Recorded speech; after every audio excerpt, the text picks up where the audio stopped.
तूफान, चक्रवाती तूफान बिपोरजॉय। बिपोरजॉय एक बंगाली शब्द है जिसका मतलब होता है डिजास्टर, तबाही।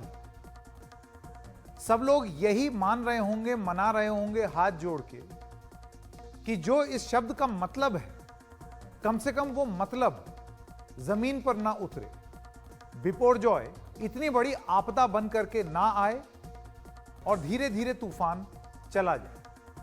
ये सब कैसे होगा? ये होगा तैयारी से, ये होगा लोगों को राहत शिविरों में ले जाने से, ताकि जान की हानि ना हो, भले ही माल की हानि हो जाए, क्योंकि आप कितना सामान हटा सकते हैं। इसके अलावा एनडीआरएफ, एसडीआरएफ और अलग अलग एजेंसियां जो लगातार काम कर रही हैं, एक ऐसी स्थिति में किस तरीके का रिस्पांस देना चाहिए उसको लेकर के, उनका काम किस तरीके से है। आगे कार्यक्रम में हम आपको बताएंगे कि कैसे बतौर देश हम लोग चक्रवाती तूफानों से निपटने में लगातार निरंतर बेहतर हुए हैं। एक सिल्वर लाइनिंग भी है, हर समय बहुत बुरा होगा ऐसा मान के चलना ठीक नहीं है।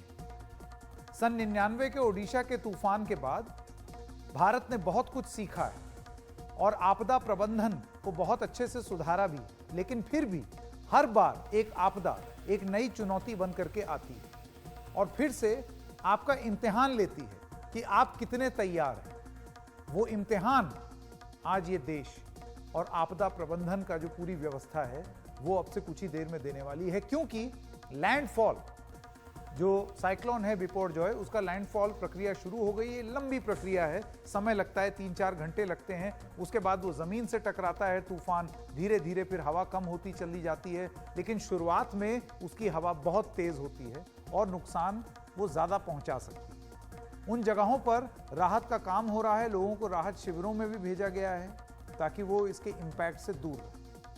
अब से कुछ ही देर में हम सोहित मिश्रा के पास जाएंगे और तनुश्री पांडे के पास भी, जो लगातार दिन भर रिपोर्ट दे रहे हैं। हम अपने दर्शकों को यह भी बता दें कि नहीं, स्टूडियो के अंदर से नहीं, लेकिन जहां ग्राउंड पर हो रहा है, जहां पर जो तकलीफ हो रही है या जो तैयारी हो रही है, उसकी सीधी खबर एनडीटीवी पर आपको मिलेगी, बिना नौटंकी किए, तथ्यों के साथ। सोहित मिश्रा हमारे साथ जुड़े हुए हैं। सोहित, आपका बहुत बहुत स्वागत। सबसे पहली बात, आप और आपके जो छायाकार हैं, जो वीडियो जर्नलिस्ट हैं, मैं उम्मीद करता हूं कि आप एक किसी सेफ सुरक्षित जगह पर हैं, आप दोनों, राजेंद्र दयालकर जी और आप। क्या बता सकते हैं आप अभी लैंडफॉल के बारे में, विंड स्पीड के बारे में क्या जानकारी मिल रही है? जी बिल्कुल संकेत, मैं और मेरे जो सीनियर वीडियो जर्नलिस्ट हैं राजेंद्र दयालकर, हम एक सुरक्षित स्थान से जो भी अपडेट्स हैं वो ला रहे हैं। लेकिन जैसे कि आप देख सकते हैं, जो हवा है वो बहुत तेज़ है यहाँ पर, और इससे ये पता चला है, या जो जानकारी अब तक हमें मिल पाई है वो ये है कि आई ऑफ द स्टॉर्म, जिसे जो मुख्य भाग है इस पूरे चक्रवाती तूफान का, वो अब तट से टकराने वाला है और इसका असर साफ तौर पर देखने मिल रहा है। जैसे जैसे हम बात कर रहे हैं वैसे वैसे तूफान बढ़ता जा रहा है, और भारी बारिश क्योंकि तेज़ हवा के साथ होती है संकेत, तो उसका असर बड़े पैमाने पर देखने मिल रहा है। इसलिए ना ही हम किसी समुद्र के पास में हैं और ना ही ऐसे किसी पेड़ के पास में हैं जहां पर खतरा रहे, क्योंकि सरकार और प्रशासन की ओर से भी ये एक गाइडलाइन जारी की गई है कि क्या कुछ करना है। और जैसे कि आपने कहा, ना ही हम किसी स्टूडियो में हैं ज़मीन पर, लेकिन सुरक्षित स्थान से ये जो पूरी कवरेज है वो एनडीटीवी अपने दर्शकों के लिए कर रही है। और जो भारी बारिश और साथ ही साथ जो तेज़ हवा है उसका असर देखने मिल रहा है। संकेत, जहाँ पर हम हैं बिजली वहाँ पर बिल्कुल नहीं है, इस पूरे गांव में बिजली नहीं है, और इसका असर भी यहाँ पर होगा। हम जिस जगह पर रुके हैं, उन्होंने अब जनरेटर का इंतज़ाम किया। जब उन्हें पता चला कि यहाँ पर आके हम रिपोर्टिंग कर रहे हैं, तो उन्होंने खुद एक जनरेटर का इंतज़ाम किया जहाँ पर हम हैं। लेकिन उसके अलावा इस पूरे गांव में, इस पूरे शहर में जो समुद्री तट के पास है, क्योंकि तेज़ हवाएं हैं, तो इसका असर यहाँ पर जो बिजली के खंभे थे उस पर पड़ा है, बिजली के तारों पर पड़ा है, और इसलिए जो बिजली आने वाले कुछ घंटों तक यहाँ पर नहीं रहने वाली है। एनडीआरएफ और साथ ही साथ दूसरे एजेंसियों का कहना है कि आने वाले 2-3 घंटे तो काफ़ी अहम है, क्योंकि उसमें तेज़ हवाओं के साथ साथ भारी बारिश होगी। और जब तेज़ हवा और भारी बारिश साथ में होगी, जैसे कि आप यहाँ पर देख पा रहे हैं, उसका असर खास तौर पर निचले इलाकों में देखने मिलेगा। 1 लाख के करीब लोगों को समुद्री तट से दूर कर दिया गया है। स्थानों में रखा गया है। जगह जगह पर रैंकिंग की जा रही है। अलग अलग जो इंस्टीट्यूट्स इसमें जो यहाँ पर संस्थाएं जुड़ी हैं, चाहे वो NDRF हो, SDRF हो, स्टेट पुलिस हो, सेंट्रल गवर्नमेंट की कुछ और फोर्सेस हैं, लोकल एडमिनिस्ट्रेशन है, उन्होंने एक एक जगह अपनी अपनी पकड़ रखी है जहाँ पर वो लोगों की मदद करेंगे। लेकिन ये मदद वो रात में इस अंधेरे में कर ही नहीं पाएंगे, क्योंकि उन्हें अपने भी जान की सुरक्षा करनी है, अपने लोगों को भी रिस्क में नहीं डालना है। तो जब कल सुबह उजाला होगा तब कहीं ना कहीं जो लोगों को बचाने या जहाँ पर भी कोई ज़रूरत होगी वो किया जाएगा। तो 2 से 3 घंटे काफ़ी अहम है। और जैसे कि आपने कहा, ये जो एक बार ये तूफान निकल जाएगा उसके बाद ही हम ये बता पाएंगे कि हम कितने तैयार हैं। प्रशासन की ओर से संकेत आपको बता दें कि उनकी सतर्कता बहुत बड़े पैमाने पर सही साबित हुई है। समुद्र के पास जितने लोग थे उन्हें हटाना बहुत अच्छा रहा है, क्योंकि अब जो समुद्र की जो लहरें हैं वो ऊंची तो हुई हैं, साथ ही साथ वो जो ये तट है उसे पार करके काफ़ी आगे आ गई हैं। जो वहाँ पर जो घर हैं उस पर भी इसका प्रभाव ज़रूर पड़ा है। वहाँ पर जो दुकानें थीं, जो ठेले थे, वो तो पानी में बह गए हैं। तो सुबह शायद तस्वीर और साफ हो, और इस तरह से क्योंकि आने वाले जो आधा 1 घंटा है उसमें तेज़ हवा और होने वाली है, तो प्रभाव और बढ़ेगा और इसका असर भी और होने वाला है। और ये केवल एक जगह पर जहाँ पर हम हैं वहाँ की बात नहीं है। द्वारका में हमने देखा किस तरह के हालात हैं। जामनगर में मैं आपको बता दूं, वहाँ पर मवेशियों को जहाँ पर रखा गया था उसके ऊपर ही पेड़ गिर गया, जिसके बाद NDRF ने वहाँ पर इन मवेशियों को बचाने का काम किया। ये एक उदाहरण है। इस तरह से और भी कई जगहों पर हालात हुए हैं, लेकिन क्योंकि अंधेरा है अब कुछ नहीं किया जा सकेगा। लोगों को सुरक्षित स्थानों पर इसलिए पहले रहने कहा गया है, और लोग भी यहाँ पर कहीं ना कहीं नियमों का पालन करते दिख रहे हैं। जिस तरह से हम कोरोना में या दूसरी जगह पर हम दिखाते थे कि पूरे के पूरे शहर गांव खाली है, कोई बाहर नहीं निकल रहा है, यहाँ पर भी लोगों ने उन नियमों को माना है। या तो उनके पक्के मकान हैं तो वो मकानों के अंदर हैं, या फिर सरकार की ओर से जो यहाँ पर उनके लिए तैयारियां की गई हैं वहाँ पर वो चले गए हैं। ना कोई सड़क पर है, ना ही कोई अपने मकानों के बाहर निकल रहा है। और एक बार फिर से हम बताते हैं कि सुरक्षित स्थानों पर ना ही किसी समुद्र के पास, ना ही किसी पेड़ के नीचे, और ना ही किसी स्टूडियो के पास से ये रिपोर्टिंग कर रहे हैं। ज़मीन पर सुरक्षित स्थान में जो सरकार की ओर से मीडिया के लिए भी नियम बनाए गए हैं उसका पालन करते हुए खबर ला रहे हैं। और तेज हवा और भारी बारिश का असर आपको गुजरात के इन समुद्री तटों पर देखने मिल रहा है। संकेत सोहित, हमने कई बार देखा है, और जितनी बार साइक्लोन पर हमने रिपोर्टिंग की, हमने एक चीज़ देखी है कि होता क्या है कि जो मजबूत और पक्के घर में जो लोग रहते हैं उनको उतना ज़्यादा वो प्रभावित नहीं होते। और आपदा प्रबंधन व्यवस्था वाले भी यही कहते हैं कि आप अंदर रहिए, बाहर मत निकलिए और सुरक्षित रहिए, दरवाज़ा खिड़की बंद कर दीजिए। लेकिन तकलीफ उन लोगों को होती है जो कच्चे मकान में रहते हैं, जो झोंपड़ी में रहते हैं, या जिन्होंने छोटी छोटी दुकानें लगाई हैं वहीं पीछे बिस्तर है। यहां पर सबसे ज्यादा समस्या आती है।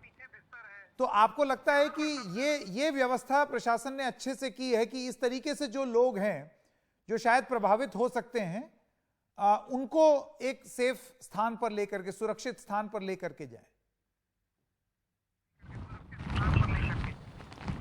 बिल्कुल, और उन्हीं लोगों को अलग अलग जगहों पर प्रशासन की ओर से ले जाया गया है जिनके मकान कच्चे हैं, या जो जैसे कि आपने कहा दुकान के पीछे ही रह रहे हैं। उन्हें पता है कि वो जो स्ट्रक्चर होता है, वो जो ढांचा होता है, वो सही नहीं होता है, इसलिए उन्हें वहाँ से हटाना प्रायोरिटी थी। इन लोगों के जान को बचाना प्रायोरिटी थी। लेकिन ये लोग ज़रूर सुरक्षित हैं संकेत, लेकिन वो चिंतित हैं, क्योंकि उनकी रोजी रोटी तो वहीं पर है। अगर मछुआरे हैं बड़े पैमाने पर जो कि शेल्टर रूम्स या जो भी स्कूल और कॉलेजेस बनाए हैं वहाँ पर गए हैं, लेकिन मछुआरों का घर वहाँ पर है, उनके जो नाव हैं वो समुद्री तट से लगे हुए हैं। कई लोगों के मवेशी जो हैं अलग अलग गाँव में हैं जहाँ पर वो दोपहर को आकर उन्हें चारा डाल रहे थे, हमने वो भी रिपोर्टिंग दिखाई है।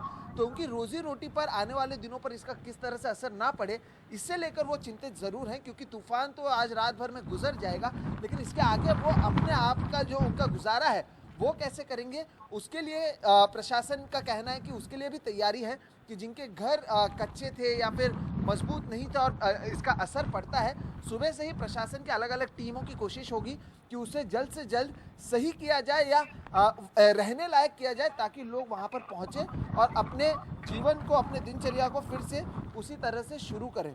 तो बिल्कुल ऐसी कई सारी चीज़ें ज़मीनी स्तर पर की जा रही हैं, और जिनकी ज़रूरत थी, जिन्हें सबसे ज़्यादा हटाने की, उनको प्रायोरिटी दी गई, उन्हें हटाया गया। उसमें भी बच्चे, बूढ़े और महिलाओं को पहला स्थान दिया गया, उन्हें पहले सुरक्षित स्थानों पर ले जाया गया, फिर बाकी लोगों को भी अलग अलग जगहों पर ले जाया गया। जैसे कि मैंने कहा, 1 लाख से ज़्यादा लोगों को शिफ्ट किया गया है, और अब जब हम इस तूफान को देखते हैं, हम उस बीच को देखते हैं जहां पर हम मौजूद थे, जो अब पूरी तरह से पानी में है, तो उसे देखकर समझ में आता है कि ये जो सरकार की तैयारी थी या जो प्रशासन यहाँ पर स्थानीय प्रशासन उनकी तैयारी थी, उसके वजह से कम जो नुकसान होगा भी वो बहुत कम होगा, नहीं तो नुकसान और बड़े पैमाने पर यहाँ पर हो सकता था।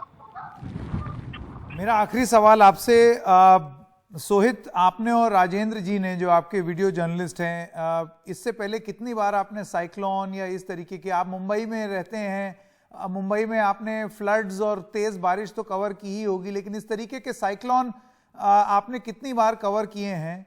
और दूसरी चीज, बतौर रिपोर्टर आपका पिछले एक आधा दिन से क्या अनुभव रहा है, आपका और राजेंद्र जी दोनों का? मन में क्या चीज आई? अपने आप को सुरक्षित कैसे रख रहे हैं? पानी खाने की क्या व्यवस्था है? वहां लोग किस तरीके से ये व्यवस्था कर रहे हैं? बिल्कुल, देखिए, मुंबई और इसके आसपास चक्रवाती तूफान नहीं आते थे, खासतौर पर इस पश्चिमी ट्रक में ये तीसरा तूफान है जिसको हमने कवर किया, और तीनों समय मैं और राजेंद्र दयालकर ही साथ में रहे हैं। तो जो अनुभव रहा है हम दोनों का रहा है। ताउते एक तूफान आया था और एक तूफान उससे पहले आया, ये तीसरी तूफान है जिसे हम साथ में कवर कर रहे हैं। बतौर जर्नलिस्ट एक तरफ यही सारी चीज़ें संकेत हम पढ़ते हैं जब हम जर्नलिज्म की पढ़ाई करते हैं कि किस तरह से आपको कवरेज करना है, और जब वो करने मिलता है तब इसकी अहमियत समझ में आती है। लेकिन जैसे कि आपने कहा, उसके साथ कई चीज़ों का ख्याल रखना पड़ता है। हमने हमारे साथ जो शख्स हैं राजेंद्र दयालकर, वो और हम कोशिश कर रहे हैं, जैसे कि हमने खाने की व्यवस्था कुछ जगहों पर की है। अगर यहाँ पर बिजली नहीं है तो यहाँ से पास में कोई पेट्रोल पंप जहाँ पर जनरेटर या बाकी चीज़ें होती हैं, क्योंकि अगर हमें लाइव भी करना है तो अपने फ़ोन को भी चार्ज रखना है, अपने कैमरा और बैटरीज को भी चार्ज रखना है, तो उसकी व्यवस्था करनी पड़ती है।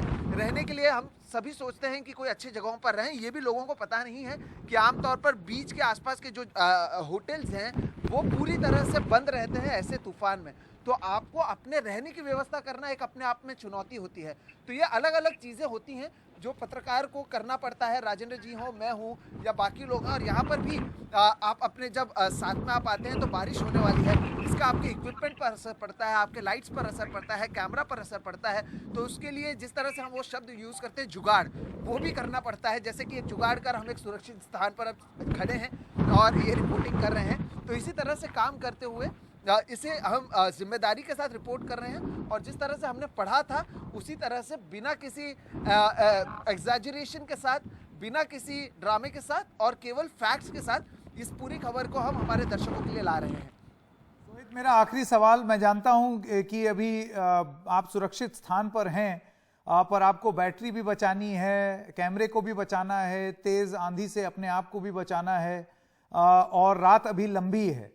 मैं आपसे ये जानना चाहता हूं कि आपदा प्रबंधन की जो तैयारी है उसके साथ साथ आपको क्या बताया गया है कि किन चीजों पर ध्यान दिया जाएगा? विंड स्पीड कितनी ज्यादा जा सकती है? कौन सा इलाका है जहां सबसे ज्यादा इसका प्रभाव पड़ सकता है? और ये सारी चीजें हमें सुबह ही पता चलेंगी कि कितना डैमेज कर गया ये साइक्लोन बिपोरजॉय। बिपोरजॉय का मतलब होता है तबाही, डिजास्टर। बिल्कुल, और तबाही के लिए यहाँ पर प्रशासन की अगर बात करें संकेत, तो वो तैयार है। उनको जो लग रहा है जहाँ जहाँ पर इसका असर होगा, कई ऐसे जगह हैं जहाँ पर पेड़ों के गिरने के चांसेस ज़्यादा हैं, तो उन टेरिटरीज को उन्होंने मार्क किया हुआ है प्रशासन ने। मैं आपके सवाल को सुन नहीं पाया पूरी तरीके से। जो ये भी एक चीज़ बता दें कि पानी का असर जो हमारे हेडफोन्स है उस पर भी पड़ता है, तो इसलिए मैं इस तरह से आपकी बातों को सुनने की कोशिश कर रहा था।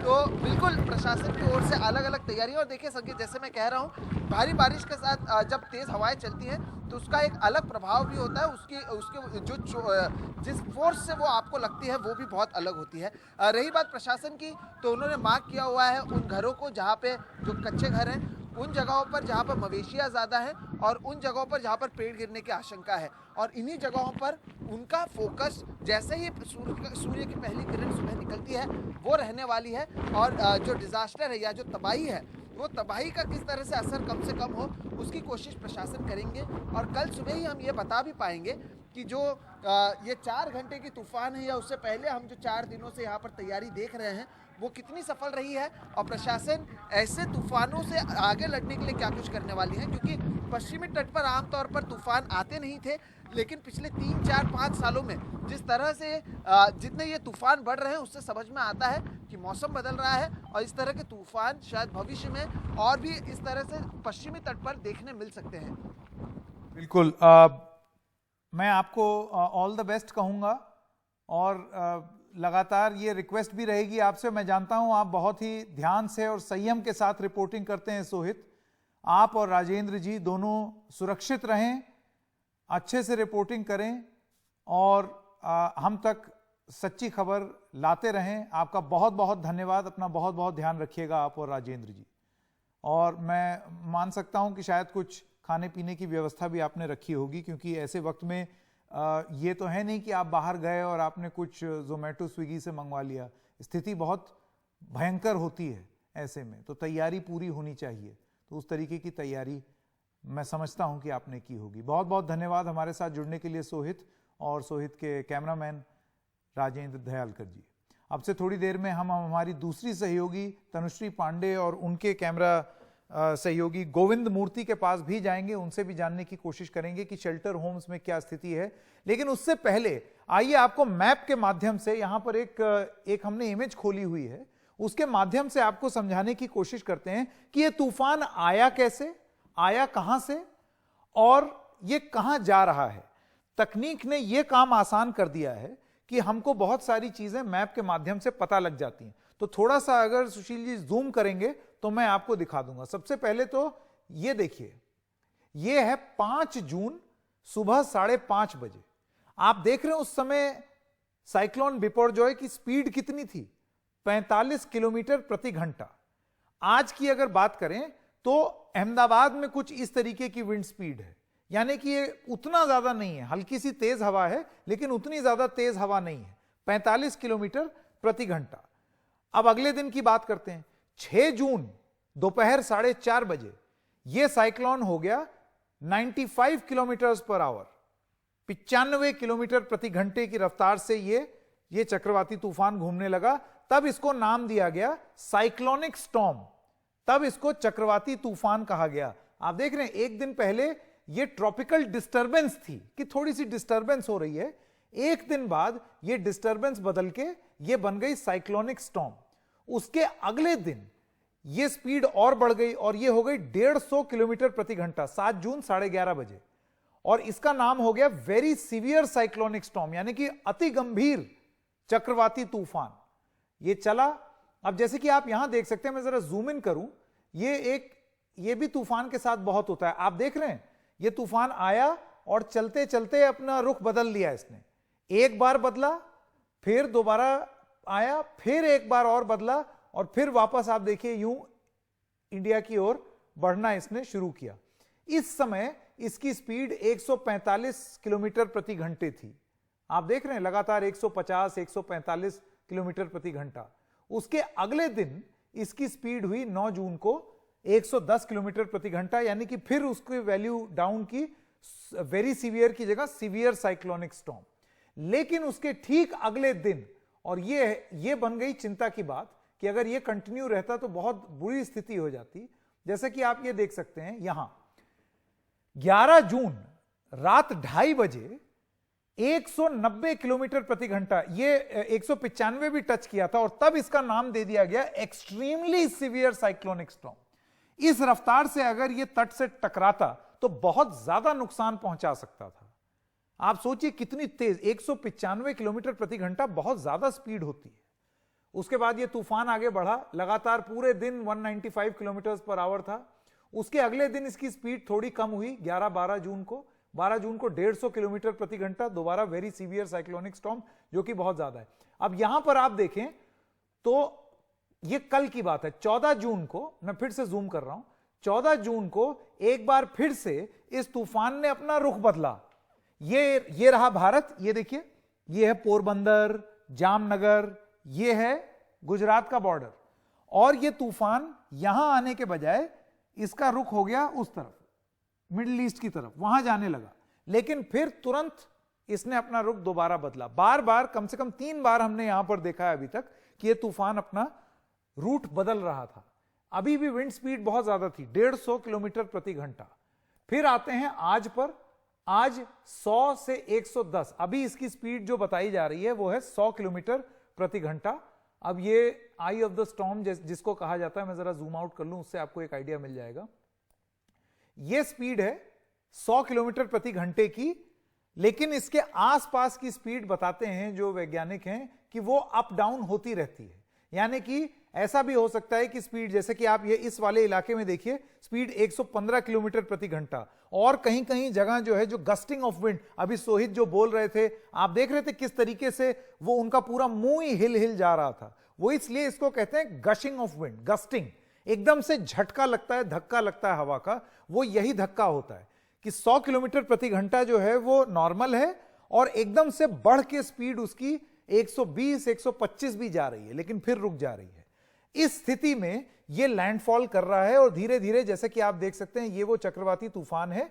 ये भारत का वो तट है, ये आपका कच्छ का इलाका है। ये रहा भुज, भुज में अभी विंड स्पीड 66 किलोमीटर प्रति घंटा है, और ये रात में आज अगले 6 घंटे में यहां से लेकर के अंदर धीरे धीरे धीरे आना शुरू करेगा।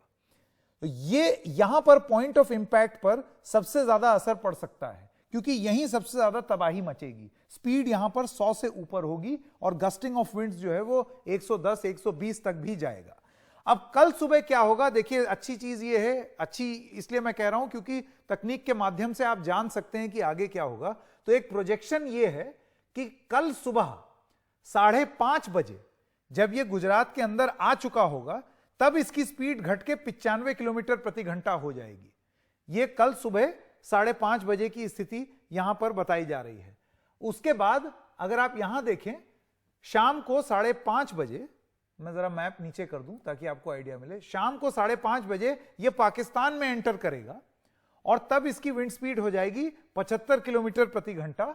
और उसके बाद अगर हम ये देखें कि कल, यानी कि सैटरडे, परसों सुबह 5:30 बजे इसकी स्पीड हो जाएगी 55 किलोमीटर प्रति घंटा। इस समय ये राजस्थान के अंदर एंटर कर जाएगा, ये जैसे कि आप देख सकते हैं 55 किलोमीटर प्रति घंटा।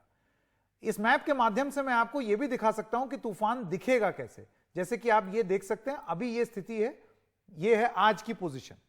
अब अगर आप ये जानना चाहते हैं कि अब से 3 घंटे बाद ये तूफान कहां होगा, तो 3 घंटे बाद ये और अंदर आ चुका होगा।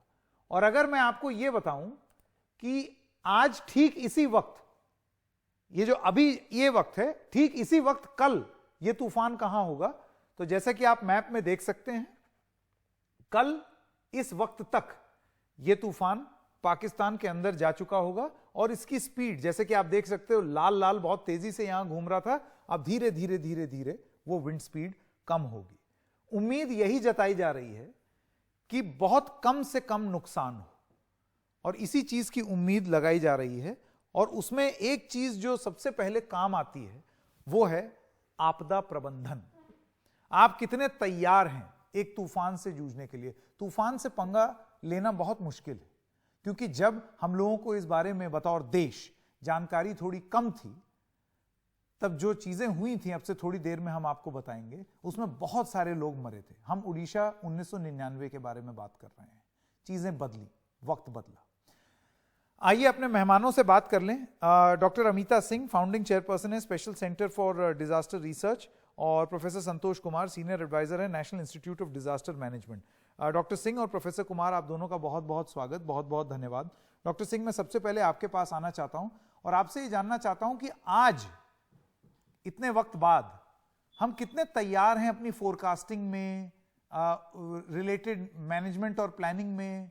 और ये बात तो सच है कि हम इन सब चीजों पर गर्व तो कर सकते हैं, लेकिन बहुत ज्यादा खुश नहीं हो सकते, क्योंकि हर बार एक चक्रवाती तूफान के बाद हमको एक इम्तिहान देना होता है, ये दिखाना होता है कि हम कितने तैयार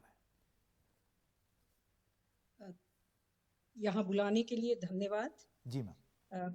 5 मुद्दे जो हैं वो सामने आते हैं जितनी बार भी साइक्लोन आता है, और वो मुद्दे बार बार टेबल पर आते हैं और उन पर डिस्कशन होता है, लेकिन उस हिसाब से जो काम होना चाहिए उसके बाद उसका फॉलोअप वो उस हिसाब से देखने को नहीं मिलता है। सबसे पहला मुद्दा जो फिर से सामने आया है, बहुत अच्छी तरह आया है, और इस बार शायद डिसीजन मेकर्स उस बारे में सीरियसली सोच सकें, वो ये है कि देखिए 325 किलोमीटर की मांडवी से लेकर कराची तक की जो कोस्टल लाइन है वो पूरी जो है अफेक्टेड है, और हम इंटरनेशनल कोलैबोरेशन को थोड़ा सा डाइल्यूट करते जा रहे हैं। और 2011 का एक बहुत ही इम्पोर्टेंट एग्रीमेंट हुआ था, SAARC agreement for rapid response to natural disasters, सारन एग्रीमेंट। उस एग्रीमेंट पे बार बार एक्सपर्ट्स बोलते हैं कि आप कुछ कीजिए, आगे बढ़िए, लेकिन उसमें इतना कुछ कवरेज होने के बाद, इतने मेहनत से तैयार किया गया था, लेकिन उसके बारे में कोई चर्चा ही नहीं होती है। आज अगर वो होता तो शायद हमारा काफी कॉस्ट इफेक्टिव अरेंजमेंट होता। एक देश अगर ये सोचे कि वो अकेला होके सारे सब कुछ झेल जाएगा तो वो संभव नहीं है। दूसरा मुद्दा जो आता है कि हम लोग एरिया बेस्ड कितने प्रिपेयर्ड हैं। बे ऑफ बंगाल के साइक्लोन्स हैं और इधर अरेबियन सी के साइक्लोन्स हैं। बे ऑफ बंगाल जनरली एक ठंडा समुंदर है और अरेबियन सी गर्म माना जाता है, लेकिन पिछले एक डिकेड से हम देख रहे हैं कि बे ऑफ बंगाल जो है वो जो है ठंडा होता जा रहा है, अरेबियन सी गर्म होता जा रहा है। हुआ क्या है इसका इफेक्ट, और ये जो है पॉलिसी मेकर्स के पास पूरा डेटाबेस होगा इसका, कि 8% साइक्लोन्स जो हैं बे ऑफ बंगाल में घट गए और 52% अरेबियन सी के साइक्लोन्स बढ़ गए। और इसी को क्लाइमेट चेंज बोला जाता है। बिल्कुल, क्लाइमेट चेंज। और क्या हम उस एरिया बेस्ड तैयारी के लिए कुछ कर रहे हैं? मेरे ख्याल से तो संतोष जी ज्यादा अच्छा बता सकेंगे, क्योंकि मेरे हिसाब से मुझे ऐसी कोई पॉलिसी दिखाई नहीं दे रही जो इस के लिए तैयार है। नहीं, ये आपने डॉक्टर सिंह खूब कही कि देखिए तैयारी जितनी हो उतनी कम है, क्योंकि आपको हर समय तैयार रहना पड़ेगा। लेकिन प्रोफेसर कुमार, इससे पहले कि मैं आपसे सवाल पूछूं, दर्शकों को जरा एक बारे में बता दें कि हम बतौर देश तूफानों से निपटने में कहां थे और अभी कहां हैं। एक जमाने में जब चक्रवात आते थे तो बहुत आफत होती थी, जैसे कि 1999 में उड़ीसा में जो चक्रवात आया था उससे व्यापक तबाही हुई थी। लाखों घर नस्तनाबूद हो गए थे और 9,880 लोगों की मौत हो गई थी। इसके बाद तय किया गया कि चक्रवाती तूफानों से निपटने के लिए कुछ करना पड़ेगा, और फिर राष्ट्रीय चक्रवात जोखिम शमन परियोजना यानी कि NCRMP, national cyclone risk management project वजूद में आई। ये जो रिस्क मैनेजमेंट प्रोजेक्ट है, ये क्या है आपको वो बता दें। भारत सरकार ने विश्व बैंक के सहयोग से इसे लागू किया। विश्व बैंक ने $30 करोड़ की सहायता दी। मुख्य उद्देश्य है कि तटीय जिलों में ढांचागत सुधार के जरिए चक्रवात के जोखिम से बचाव किया जाए। 13 तटीय राज्य और केंद्र शासित प्रदेशों की इसमें सहायता ली गई। इसके अलावा ये जो NCRMP है, इसके तहत 4 अहम चीजें की गई हैं और की जा रही हैं, ऐसा बताया जा रहा है। नंबर 1, पूर्व चेतावनी प्रसार प्रणाली का सुधार, यानी कि जमीनी स्तर पर अर्ली वार्निंग डिसेमिनेशन सिस्टम का सुधार, ताकि वहां रहने वालों को समय रहते आगाह कर दिया जाए। आप समय रहते आगाह करेंगे तो फिर एक्शन हो सकेगा। नंबर 2, चक्रवात जोखिम शमन निवेश के तहत चक्रवात आश्रय निर्माण, मैंग्रोव वृक्षारोपण आदि काम करना, ताकि चक्रवात के समय लोगों को सुरक्षित स्थानों पर ले जाया जा सके और उसका प्रभाव भी कम हो। नंबर 3, तकनीकी सहायता, जोखिम प्रबंधन और क्षमता निर्माण, यानी कि technical assistance, risk management and capacity building. Number 4, परियोजना प्रबंधन और संस्थागत मदद, यानी कि project management and institutional support. ये सारी चीजें हैं जो प्रयास किए गए। इसके बाद बहुत सारे तूफान आए, उड़ीसा में भी आए, बंगाल में भी आए, और जिस तरीके की तबाही हमने प्रोफेसर कुमार 1999 में देखी थी, जान माल की हानि देखी थी, उसके बाद भी हुई, लेकिन उस तरीके की भयावह तस्वीर हमने दोबारा नहीं देखी। आपको लगता है अभी भी बहुत कुछ करना बाकी है?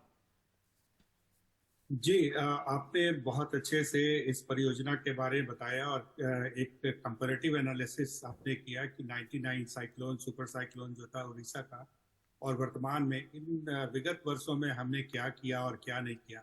मैं इस एनसीआरएमपी प्रोजेक्ट का बहुत एक अहम हिस्सा रहा था इसके एग्जीक्यूशन में भी। तो इसमें एक बहुत अच्छी बात ये रही कि सबसे पहली जो बात आई, हमें अर्ली वार्निंग सिस्टम के इम्प्रूवमेंट की। जो पहले वार्निंग का हमें पता नहीं होता, जैसे आपने बताया ग्राफिक्स 5 जून को कहाँ थे और 15 जून को कहाँ है, तो ये जो हमें इंफॉर्मेशन मिली है ये उसी का नतीजा है। पहले हमें ये सूचना नहीं मिलती थी। ये जो तकनीकी सुधार हुई, जो उतने लोग मरे क्योंकि हमारे पास कोई सूचना तंत्र नहीं था, ना हमारे पास वैज्ञानिक कैपेसिटी या क्षमता थी जिससे हम बता सके एग्जैक्ट लैंडफॉल कहाँ होगा, और इस लैंडफॉल के साथ हम पाकिस्तान में कब घुस रहे हैं और उसके पहले कहाँ जा रहे हैं। एक सारी लाइन आपने ड्रॉ की और डेविएशंस भी देखे, डेविएशंस के बाद आई। ये इन्वेस्टमेंट जब करा 99 साइक्लोन के बाद और कांडला साइक्लोन जो गुजरात में हुआ, ये दोनों को सम्मिश्रण करे तो उसके पश्चात ये सारी एक्टिविटीज हुई। और वर्तमान में जब ये बात कह रहे हैं कि प्री वार्निंग सबसे इंपॉर्टेंट है, जो अभी प्री लैंडफॉल का टाइम था, प्री लैंडफॉल के टाइम में ये सारी जो इन्वेस्टमेंट्स हुए अपने तकनीक को मजबूत करने के लिए, वार्निंग डिसेमिनेशन के लिए, जो लास्ट माइल कनेक्टिविटी के लिए, उसका फायदा ये मिल रहा है कि हमने पहले से लोगों को एक सुरक्षित स्थान पे पहुंचाने में सफल हो सके। तो ये एक आइडेंटिफिकेशन के साथ डिसेमिनेशन भी हुआ, तो एक सबसे बड़ा फायदा ये मिला 99 साइक्लोन के पश्चात। अभी जो दूसरी बात है कि हमारे जो तंत्र मजबूत हुए, कैपेसिटी बिल्डिंग, जो तंत्र मजबूत होना, शेल्टर की बात होती है। सिस्टमेटिक तरीके से लोगों को अगर इवैक्यूएट करा रहे हैं तो फिर हम कहाँ ले जाएंगे। तो एक सुरक्षित स्थान होना चाहिए और उस स्थान का साइक्लोन शेल्टर का नाम दिया गया, जो मल्टीपर्पज साइक्लोन शेल्टर है, जो इन इलाकों में, तटीय क्षेत्रों में बनाए गए विश्व बैंक के प्रोजेक्ट की सहायता से। तो ये दोनों राज्यों में हमारे जितने भी साइक्लोन प्रोन स्टेट हैं, सभी में ये इस परियोजना का क्रियान्वयन हुआ। साइक्लोन सेंटर्स बने जो लोगों को सुरक्षित स्थान पे पहुंचाए। तो ये इंक्लूसिव रूप में बने, जिसमें हम दिव्यांग को भी ले जा सकते हैं, महिलाओं के लिए भी अच्छी व्यवस्था कर सकते हैं, बच्चों के लिए भी व्यवस्था है। तो इस तरह की एक अलग इंक्लूसिव अप्रोच के साथ इनको लाया गया। तो ये इसका फायदा ये मिला कि लोग अब स्थान पे इस तूफान में लाए गए हैं। तीसरी जो बात सबसे इंपॉर्टेंट है कि हमारे जो संस्थागत विकास हुआ, कैपेसिटी और क्षमता निर्माण हुआ, वो हमारे रिस्पांस मैकेनिज्म को, प्रिपेयर्डनेस के मैकेनिज्म को, कम्युनिटी तक पहुंचने की बात हुई। तो और गुजरात का जब 2001 का अर्थक्वेक आया और उसके पश्चात जो वहां पे इन्वेस्टमेंट हुए और कैपेसिटी बिल्डिंग का, उसमें हम लोगों ने भी काफी जुड़े हुए थे, उसमें नई बहुत सारे विचार, इनोवेशंस हुए। उसका भी लाभ अभी इस वर्तमान साइक्लोन में मिल रहा है। जो कम्युनिटी का क्षमता का विकास हुआ, सिस्टम के क्षमता का विकास हुआ, फायर फाइटिंग का विकास हुआ और एनडीआरएफ, एसडीआरएफ का। लेकिन देखिए प्रोफेसर कुमार, आप भी मानेंगे और सब मानेंगे कि हर बार इस क्षमता, ये जो हमने बनाई है, इसको एक चुनौती से गुजरना पड़ता है। हर बार हम चाहते हैं क्षमता बनी रहे और इस्तेमाल ना करना पड़े, लेकिन हर बार उसका एक इम्तिहान होता है और आज भी वही इम्तिहान है। रात भर में किस तरीके से आंधी तूफान चलेगा और वो क्या तबाही लाएगा, जो कि बिपरजॉय का मतलब ही है, ये देखना पड़ेगा और ये सबसे बड़ी बात होगी। डॉक्टर सिंह और प्रोफेसर कुमार, आप दोनों का बहुत बहुत धन्यवाद हमारे साथ जुड़ने के लिए। उम्मीद यही करते हैं कि कल सुबह जब उठेंगे, कल जब आंख खोलेंगे और टीवी देखेंगे और जब तनुश्री, गोविंद मूर्ति, राजेश दयालकर और सोहित मिश्रा हम तक रिपोर्ट लेकर के आएंगे, तो उम्मीद करते हैं कि रिपोर्ट कुछ ऐसी ही आए कि तूफान थम गया और तकलीफ कम हुई। एक छोटे से ब्रेक के लिए रुक रहे हैं, अभी हाजिर होते हैं।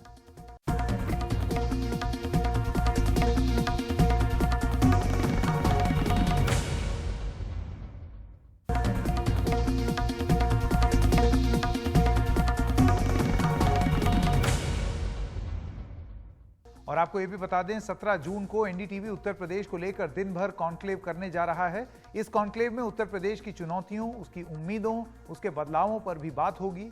इस कॉन्क्लेव में उत्तर प्रदेश के जाने माने नेताओं सहित अलग अलग क्षेत्रों के विशेषज्ञ हिस्सा लेंगे। तो जरूर देखें 17 जून को दिन भर। खबरों की खबर में बस इतना ही। नमस्कार।